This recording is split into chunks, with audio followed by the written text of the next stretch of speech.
তুমি আবার এসব শপিং করে এসছো? রোজ রোজ মার্কেটিং করা বন্ধ করো। পয়সা কোথা থেকে আসবে? এই, আমাকে সবসময় কথা শোনাবে না আজে বাজে। ঠিক আছে। আমি নিজের জন্য কিচ্ছু কিনিনি। দেখবে কাদের জন্য কিনেছি?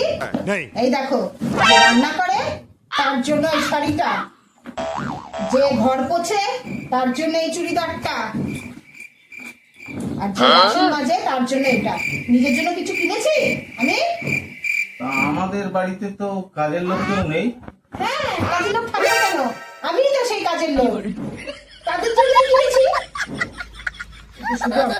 वाह दीदी वाह दीदी नहीं नहीं শুধু আমি খালি খাচ্ছি।